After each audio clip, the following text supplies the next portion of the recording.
জঙ্গলের বিভিন্ন অংশ সার্ভে হচ্ছিল।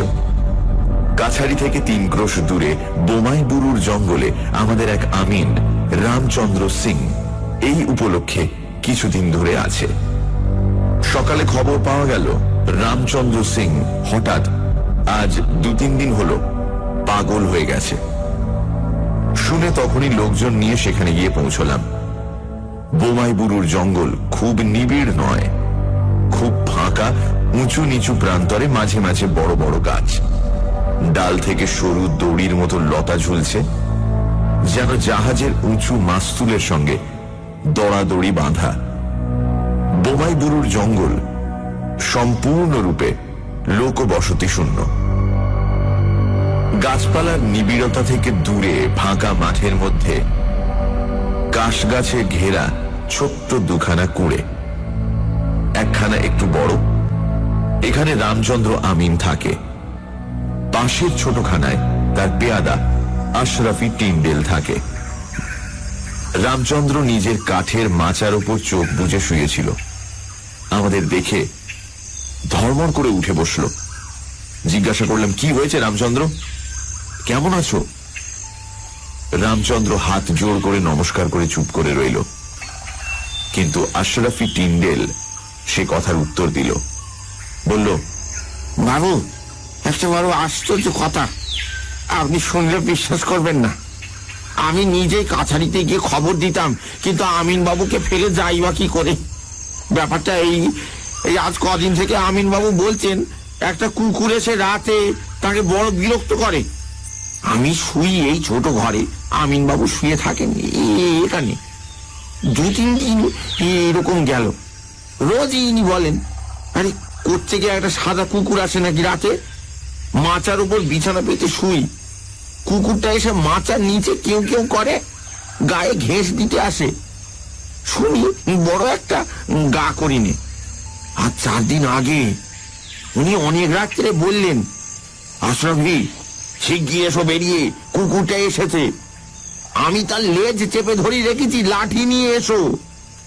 আমি ঘুম ভেঙে উঠে লাঠি আলো নিয়ে ছুটে যেতে দেখি, বললে বিশ্বাস করবেন না হুজুর, কিন্তু হুজুরের সামনে মিথ্যে বলবো এমন সাহস আর নেই।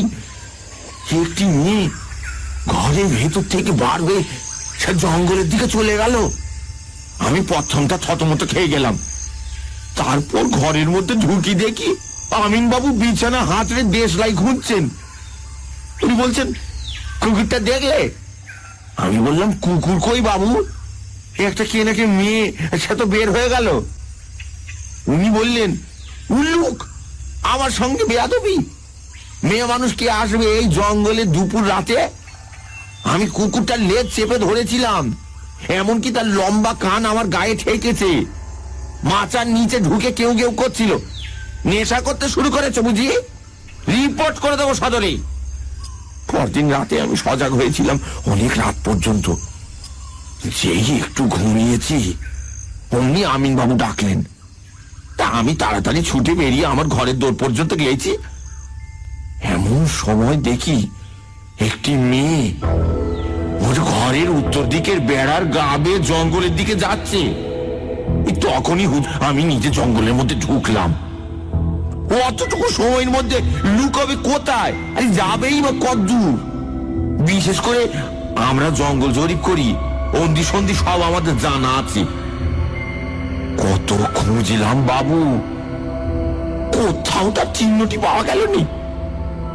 শেষে আমার কেমন সন্দেহ হলো, মাটিতে আলো ধরি দেখি কোথাও পায়ের দাগ নেই। আমার নাগরা জুতোর দাগ ছাড়া ওর পায়ের দাগ নেই বাবু। আমিন বাবুকে আমি এই কথা বললাম না সেদিন। একা 2টি প্রাণী থাকি এই ভীষণ জঙ্গলের মধ্যে হুজুর, ভয়ে আমার গায়ে কাঁটা দিয়ে উঠল। আর বোমাই বুরু জঙ্গলের একটু দূর নামও শোনা ছিল। ঠাকুর দাদার মুখে শুনেছি, বোমাই বুরু পাহাড়ের ওপর ওই যে বট গাছটা দেখছেন দূরে, একবার তিনি পূর্ণিয়া থেকে কলাই বিক্রির টাকা নিয়ে সে জোছনা রাতে ঘোড়ায় করে জঙ্গলের পথে ফিরছিলেন। ওই বটতলায় এসে দেখেন একদল অল্প বয়সী সুন্দরী মেয়ে হাত ধরাধরি করে জোছনার মধ্যে নাচছে। এদেশে বলে ওদের ডামা বানু, এক ধরনের জিন পরি, নির্জন জঙ্গলের মধ্যে থাকে, মানুষকে বেঘরে ফেলে মেরেও ফেলে হুজুর। হুজুর পরদিন রাতে আমি নিজে আমিন বাবু তাঁবুতে শুয়ে জেগে রইলাম সারা রাত জেগে জরিপের থাক বন্দির হিসেব করতে লাগলাম। বোধহয় শেষ রাতের দিকে একটু ঘুম এসে থাকবে। হঠাৎ কাছেই একটা কিসের শব্দ শুনে মুখ তুলে চাইলাম, দেখি আমিন সাহেব ঘুমোচ্ছেন ওর খাটে, আর খাটের নিচে কি একটা ঢুকেছে। মাথা নিচু করে খাটের নিচে দেখতে গিয়ে চমকে উঠলাম হুজুর। আধো আলো আধো অন্ধকারে প্রথমটা মনে হলো একটি মেয়ে যেন গুটি সুটি মেরে খাটের তলায় বসে আমার দিকে হাসি মুখে চেয়ে আছে। স্পষ্ট দেখলাম হুজুর, আপনার পায়ে হাত দিয়ে বলতে পারি, এমনকি তার মাথায় বেশ কালো চুলের গোছা পর্যন্ত স্পষ্ট দেখেছি। লণ্ঠনটা ছিল যেখানটাতে বসে হিসেব করছিলাম সেখানে, হাত 6-7 দূরে। আরো ভালো করে দেখবো বলে লণ্ঠনটা যেমন আনতে গিয়েছি, কি একটা প্রাণী ছুটে খাটের তলা থেকে বেরিয়ে পালাতে গেল। দোরের কাছে লণ্ঠনের আলোটা বাঁকা ভাবে পড়েছিল, সেই আলোতে দেখলাম একটা বড় কুকুর, কিন্তু তার আগাগোড়া সাদা হুজুর, কালোর চিহ্ন কোথাও নেই তার গায়ে। আমিন সাহেব জেগে বললেন, কি? বললাম, ও কিছু নয়, একটা শেয়াল কি কুকুর ঘরে ঢোকেছিল। আমিন সাহেব বললেন, কুকুর? কিরম কুকুর? তাই বললাম, সাদা কুকুর। আমিন সাহেব যেন একটা নিরাশার সুরেই বললেন, সাদা ঠিক দেখেছ না কালো? বললাম, না, সাদাই হুজুর, সাদা। আমি যে একটু বিস্মিত হইনি তা নয়, সাদা না হয়ে কালো হলেই বা আমিন বাবুর কি সুবিধা হবে তাতে বুঝলাম না। তা উনি ঘুমিয়ে পড়লেন, কিন্তু আমার যে কেমন একটা ভয় আর অস্বস্তি হইল, কিছুতেই চোখের পাতা বোঝাতে পারলাম না। খুব সকালে উঠে খাটের নিচেটা একবার কি মনে করে ভালো করে খুঁজতে গিয়ে সেখানে এক গাছা কালো চুল পেলাম। এই সে চুলও রেখেছি হুজুর, মেয়ে মানুষের মাথার চুল। কোত্থেকে এলো এই চুল? দিব্যি কালো কুচকুচে নরম চুল। কুকুর, বিশেষত সাদা কুকুরের গায়ে এত বড় নরম কালো চুল হয় না।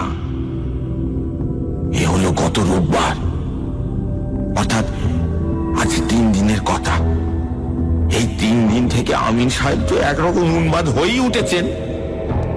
আমার ভয় করছে হুজুর, আমার পালা কিনা তাই ভাবছি হুজুর।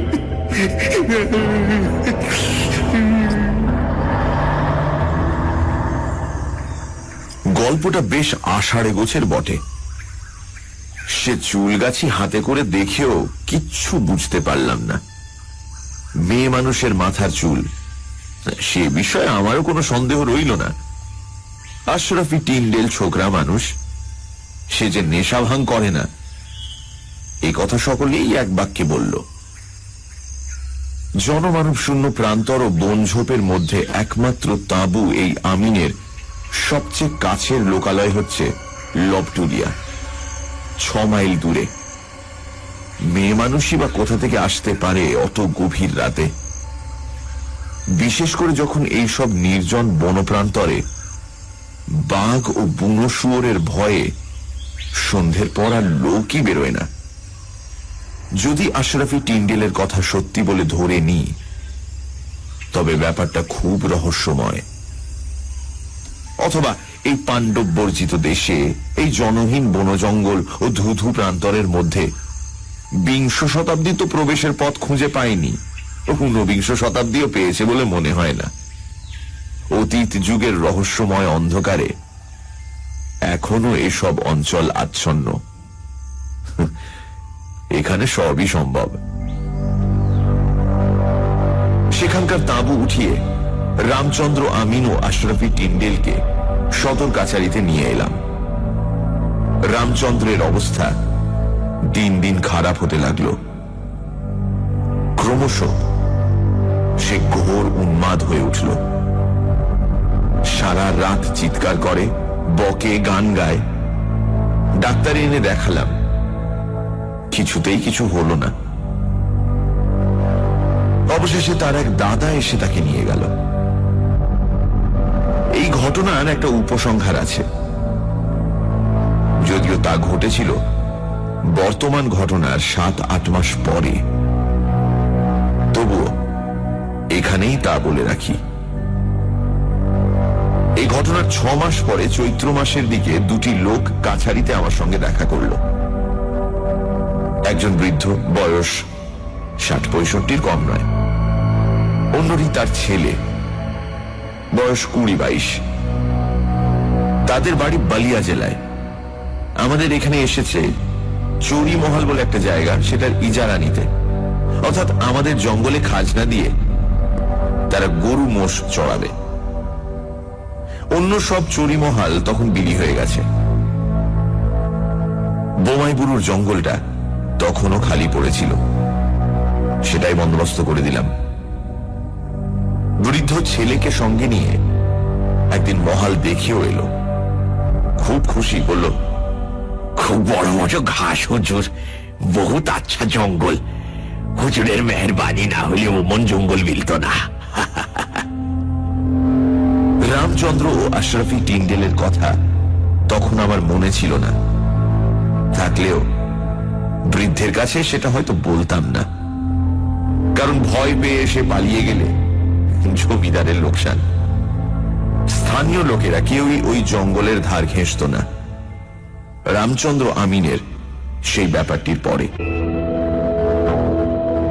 সানডে সাসপেন্সে আজ বিভূতিভূষণ বন্দ্যোপাধ্যায়ের লেখা বোমাইবুরুর জঙ্গলে। বোমাইবুরুর জঙ্গলে সার্ভে চলাকালীন হঠাৎ খবর পাওয়া গেল রামচন্দ্র আমিন নাকি পাগল হয়ে গেছে। লেখক খোঁজ করতে গেলেন। রামচন্দ্র একেবারে চুপ। কিন্তু ঘটনাটা কি হয়েছিল বলল আশরাফি টিন্ডেল। রামচন্দ্র বলছে, রোজ রাতে তার ঘরে একটা সাদা কুকুর এসে তাকে বিরক্ত করে। আশরাফি কুকুর খুঁজতে গিয়ে দেখল একটা মেয়ে ঘর থেকে জঙ্গলের দিকে চলে গেল, এবং সারা রাত পাহারা দিয়েও দেখল খাটের তলায় একটি মেয়ে। কিন্তু ভালো করে আলো ফেলে দেখতে গিয়ে দেখল একটা সাদা কুকুর। সকালে খাটের নিচে থেকে বের হলো এক গাছা কালো চুল। এই রহস্যময় ঘটনার পর থেকে রামচন্দ্র ক্রমে পুরো পাগল হয়ে গেল। এই ঘটনার 6 মাস পরে এক বৃদ্ধ তার ছেলেকে নিয়ে এলো ওই জঙ্গলে গরু মোষ চড়াবে বলে। লেখক তাদের রামচন্দ্র ও টিন্ডেলের ঘটনাটা জানালেন। তারপর